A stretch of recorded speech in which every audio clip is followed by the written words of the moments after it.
हमने डिस्कस किया था सर, आपको याद होगा, शुभमन गिल को लेकर के हमने डिस्कस किया था कि क्या वाइट बॉल क्रिकेट में, ओडीआई तो खेल ही रहे थे, इसमें भी टी20 क्रिकेट में भी उनकी एंट्री होगी, हुई भी, लेकिन इस तरह से हुई, वाइस कैप्टन आपने उनको बना दिया।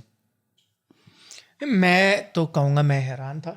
मुझे ठीक है, ये बात मुझे पता थी कि भाई वो अब टेस्ट के कप्तान हैं और जाहिर तौर पर वो एक एक इमेज के साथ आते हैं कि भाई ये टेस्ट कप्तान है, तो आपको उनको गंभीरता से सोचना भी है। और मैंने ये भी कहा है कि टी20 में उनका परफॉर्मेंस इतना बुरा नहीं रहा है। ठीक है, टी20 आईएएस में ग्रेट नहीं रहा, बट आईपीएल में पिछले 3 सीज़न आप उठाएं, उनके ज़बरदस्त रहे, रन भी आए हैं, स्ट्राइक रेट भी अच्छा खासा है, 150 के ऊपर स्ट्राइक रेट से रन बना रहे हैं, तो वो हर चीज़ कर रहे हैं।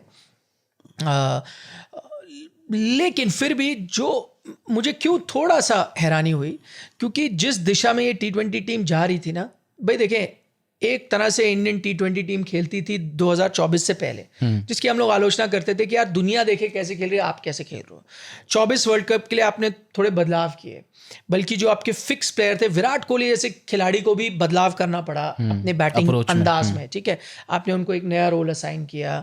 रोहित शर्मा भी आपने देखा अलग अंदाज में खेलने लगे, क्योंकि आपको लगा हाँ वाकई कुछ परेशानी तो है, हमको बदलना पड़ेगा जैसे हम टी20 क्रिकेट खेल रहे हैं। तो आपने 24 का वो वर्ल्ड कप जीता।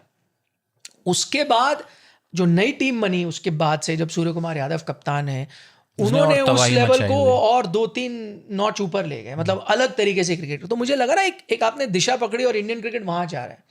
अब सडनली उसमें अगर आप, और जैसे मैंने कहा गिल अच्छे खिलाड़ी है, बाकी फॉर्म में तो है ही है, टी20 और आईपीएल में भी उनका परफॉर्मेंस अच्छा रहा, लेकिन जिस दिशा में वो टीम जा रही थी ना, जैसे अभिषेक शर्मा जैसे बैटिंग कर रहे थे, संजू सैमसन जैसे बैटिंग कर रहे थे, तिलक वर्मा जैसे वहाँ पर बैटिंग करते हैं, सूर्य कुमार यादव जैसे बैटिंग करते हैं, तो वो एक उसमें थोड़े से मुझे शुभमन गिल थोड़े से मिसफिट नजर आए, क्योंकि आप जिस तरह से जा रहे थे। फिर अगर आप, और ये सोच भी हो सकती कि नहीं, हमें एक शुभमन जैसा स्टेबल प्लेयर भी चाहिए जो अच्छे रन भी बनाता है, टी20 क्रिकेट भी जानता है, तो फिर मेरा सवाल ये रहता, फिर आपको 24 के टाइम बदलाव की क्या जरूरत है। ये तो हम सब जानते हैं कि डिसीजन रोहित, विराट, जडेजा का खुद का था रिटायर करने का, मैं मानता हूँ, बट ये तो हम जानते हैं ना कि भाई उनको बताया गया कि यार आप टी20 क्रिकेट इस दिशा में जा रहा है, शायद वो ज़रूरत नहीं है। तो अब आप वो बता रहे हो उस दिशा में जा रहा है, लेकिन अब आप एक विराट जैसा खिलाड़ी आपको चाहिए टीम में। तो अगर चाहिए था तो विराट कोहली तो अभी भी फिट है, अभी भी जवान है, अभी भी आईपीएल वो जीते हैं, रन बनाए हैं। और बल्कि आप देखें विराट और शुभमन का ये जो पिछला आईपीएल गया है हूबहू है स्ट्राइक रेट के हिसाब से, बल्कि विराट ने ज्यादा रन ही शायद बनाए हैं। तो हर चीज में वो 19 नहीं है, 20 ही है।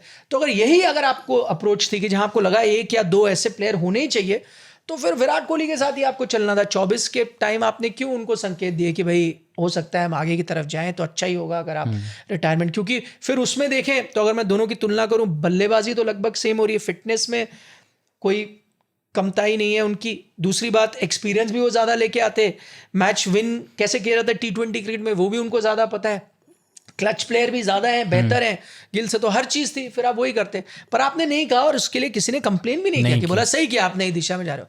फिर आप ये कदम उठाते हो तो थोड़ा सा कंफ्यूजिंग सिग्नल आता है। होपफुली ये टीम और तबाही मचाएगी आगे जाके, लेकिन जो अभी तक आपका प्लान था उसमें से आपने थोड़ा सा डिविएट किया, इसलिए मुझे थोड़ा सा सरप्राइजिंग लगा। और आई थिंक ये भी था, आई थिंक शुभमन गिल और विराट कोहली तो खैर, बिकॉज विराट ऑलरेडी रिटायर, मुझे नहीं पता कि 2024 में जब विराट कोहली ने वर्ल्ड कप जीत के रिटायरमेंट ली थी, तब आपने ये नहीं सोचा होगा कि हम शुभमन गिल को ले आएंगे विराट कोहली की जगह। आई थिंक ये था कि आपके पास यशस्वी जायसवाल थे, अभिषेक शर्मा थे, आपने कहा यार ये दोनों हाई रिस्क क्रिकेट खेल रहे हैं, हमें ना एक थोड़ा मीडियम रिस्क क्रिकेटर चाहिए जो शायद से थोड़ा इनसे कम रिस्क ले, और वो हमारा Shubman Gill he fits the bill.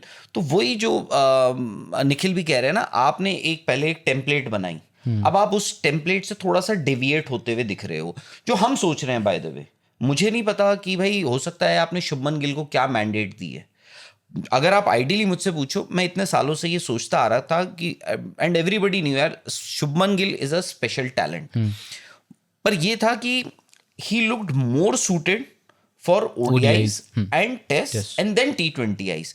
But अगर आप IPL के बेसिस पे, क्योंकि भाई आज की डेट में आप IPL के बेसिस पे अपना कप्तान चुन रहे हो, प्लेयर चुन रहे हो, and to a great extent अपना टेस्ट कोच क्रिकेट में भी चुन रहे हो आप, अपना कोच भी चुन रहे हो, तो उस लिहाज से शुभमन गिल ने सारे बॉक्सेस टिक करे हैं. शुभमन गिल ने IPL अगर आप देखो भाई, विराट के जो 973 बनाए थे ना, उनका जो रिकॉर्ड है, उसके जो सबसे क्लोज आया है वो शुभमन गिल ही आए थे 2023 में. 890 रन जब उन्होंने बनाए थे, और उसके बाद से आप देखो उनके रन आए हैं, मतलब 680, 650, 500 से ऊपर उनके ऐसे सीजन्स गए हैं, तो उन्होंने वो बॉक्सेस तो टिक करे हैं.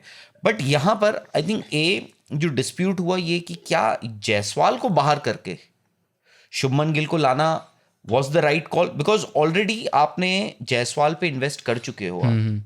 भाई 2024 का जब T20, 2022 वर्ल्ड कप के बाद 2023 में स्टार्ट ऑफ 2023 विराट कोहली, रोहित शर्मा और KL राहुल को ड्रॉप कर दिया गया.